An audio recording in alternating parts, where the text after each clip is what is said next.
Flag one-on-one with Roberts. Flag the drive, and Flag could not bank it in. Malowacz keeps it alive. Somehow it ends up in Flag's hand. It goes! That's why you never give up. Keep going. My name is Bryce. I'm a mental performance coach, and I help athletes transform from a loser's to a winner's mentality. Today I'm going to be reacting to Houston versus Duke in the Final Four of March Madness. Let's get to it. Rebounded by Roberts. Reload. Cryer. He's got it. A three. First basket goes to Houston. And something about both of these teams, Houston is known for their three-point shooting. They have some of the best three-point shooting in NCAA right now. They also have some of the best defense. But what Duke has is some of the best players in the country. And because of that, they're the favorites to win. So we're going to see if Duke, with their talented freshmen, who are some of the best in the nation, can beat the veteran squad of Houston that seems more well-rounded, but doesn't have the talent of Duke. Court set, Knipple. First time they ran the stagger. Flag. Three. Bottom. The point of the game. Flag with his first point. So he's known as the best freshman and arguably the best player in NCAA right now. But he is a freshman and doesn't have experience. So let's see how that plays out in the Final Four of the NCAA championship. Foster, shot clock winding down. Foster, the hard drive, stops and missed it with the left hand. Brown is there for the loose change. Through the two. Nice finish. So Duke has double the points of Houston right now. But one added advantage of Houston could be that this game is in San Antonio, which is fairly close to Houston. So Houston may have more fans in the stadium and may have that benefit and advantage going forward in the rest of the game. If nothing else, the crowd may give them a boost during times like these when things aren't going well. High-level competition. Get it ahead for Cryer. We're down to 8:25 to play. First half. Sharp. Wow. Got a three. And that was deep. And it just said on the bottom that Houston was in a scoring drought for the last couple minutes, yet they were still confident enough to take those threes. The only way he was able to do that is because he put in enough hours outside of this to be able to take those threes in high pressure moments, even when your team isn't doing well, and taking that risk. Screens, re-screens, Knipple always busy. Foster, it's blocked, and it's Xavier Francis who gets a piece.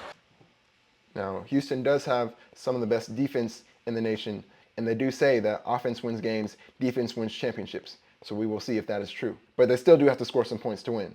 Houston is going ice cold. Flag. Stop and go. Nice look. Proctor, extra. Knipple, shooting practice. He's got it. Ball movement. They get the... Duke does look like they have good team chemistry. They're moving the ball around well. No one's being selfish. I don't see Cooper Flag taking it all the way by himself. They're all sharing the ball, moving the ball around, and that's what makes a good team. Swing it. Flag. He's one-on-one with Roberts. Flag. Head and shoulder fake. Flag. Nice pass. Drops it inside for Brown.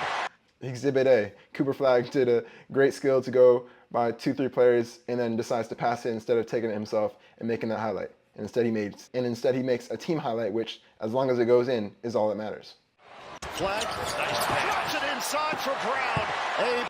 And then look at Houston. They're a little bit upset with each other of letting that happen. This is crucial for Houston during this time to not blow up and not just get defeated and allow the lead from Duke to get even larger. They're going to need to work together during this time. That was the first bit of frustration I saw from Houston, and it's going to be very important for them to not get frustrated with each other and defeated, because that will only break the team apart, and this game will be over by halftime.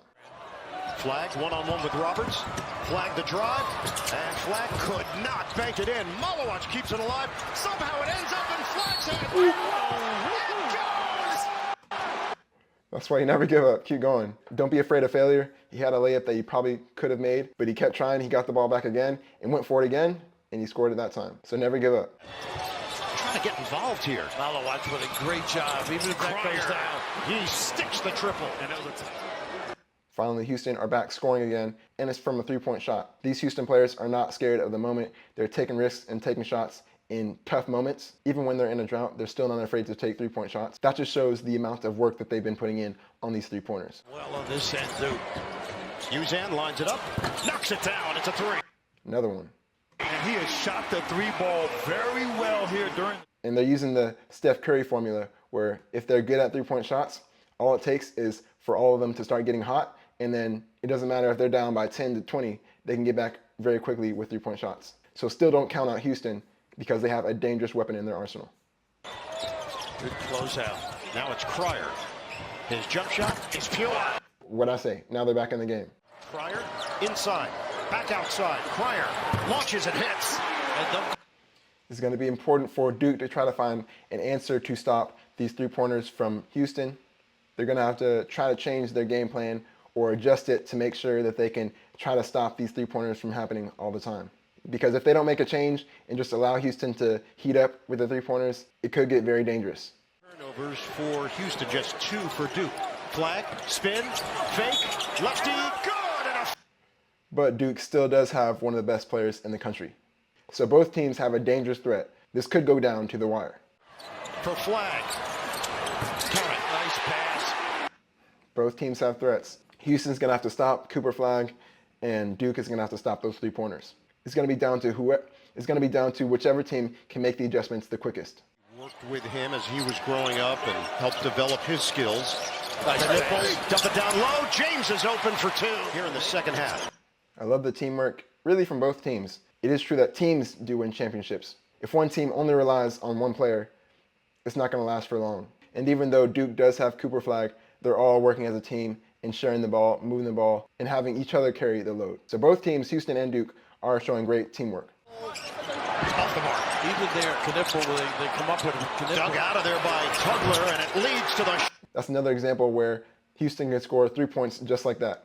But that all started from the play where one of the Houston players didn't give up. They kept trying and kept going for it. Those plays where it shows who wants it more really changes the game. Leans in and puts it off the window. This matches Duke's largest lead. Houston has gone cold. They've missed 7 of their last 8 prior. The announcer was just saying that this was Duke's largest lead, which was 14 points. But just like that, Houston was able to score a three-pointer and cut that deficit. So even though Duke are still winning by a lot right now, I will say that Houston does have an offensive threat where it could get dangerous very quickly. There you go. Fake it, Tugler, pass. Roberts gets inside for 2. And what a great set. Both teams are making big-time plays. This shows why they're both ranked number 1. In games like these, where the pressure is high, you still have to be able to perform and make those extra plays, especially against good opponents. They both seem like they're thriving under pressure right now, but we'll see what happens when there's just a couple minutes left. Who's going to show up big then? Proctor off the double, roll, kick, flag, bottom. What a find. Big-time plays, but there's a couple minutes left, so we'll see if they can continue doing that when the pressure increases. Get it. We're down to 2:18 to play. Spin move. No, that dude's cold. All right. Duke definitely has a star player on their hands. But with Houston in this moment, it's going to be very important to see how they respond to that. When the other team's best player just smacks one of your players' ball to the moon, how do y'all respond? Is that a dagger that deflates the confidence of Houston and basically means that Duke has won the game? Or is Houston going to use that as motivation and get their get back? 35 seconds left. Sharp. The jumper. He's got it. Wow. How about that? Houston still has their three-point threats, and it seems like they're still able to make those threes in those clutch moments. So Duke is going to have to stop those three-pointers, or Houston might just have a chance. Floated upstairs. Knocked away. Play by Sharp. Wilson goes back. He fires. No good. In close games like these, it always comes down to which team will make the least mistakes. Duke just gave away a dangerous mistake, and Houston were able to capitalize. Let's see how Duke responds. They're still winning the game. For Roberts. Tie game. This is a lot of pressure. It's a tie game, couple seconds left, free throw. Would you be able to make this free throw? To thrive under this pressure, you need to be working on performing your skills, but under pressure as well, just in case you get in a position like this. Get off this time. This one's for the lead. It's good. All right, he's been putting in the work. Long one. James knocked away. Kniffel. Back outside. Proctor tosses it up. It's no good. Wow, Houston won in the final seconds. If I'm not mistaken, I think that might have been Houston's first time leading, which goes to show never give up, always have faith, and continue trying and acting and believing that you can win. Because if you continue to believe and act like it, you just might win. The second lesson we learned from Houston is make sure you're putting in the work and practicing performing under pressure. They had many clutch threes, clutch free throws, so you need to not only be putting in the work to be able to make those in general, but putting in the work to make those under pressure. Invite your teammates to watch you take free throws, or say if you don't make, or if you're alone, tell yourself you have to make this certain amount of free throws, and if you don't, then you have to do some sort of punishment. Just make sure you are constantly working under pressure, and eventually you'll be able to thrive under pressure and perform the same with no one watching as with thousands of people watching. Congrats to Houston. I'll be reacting to the championship match, so I'll see you then.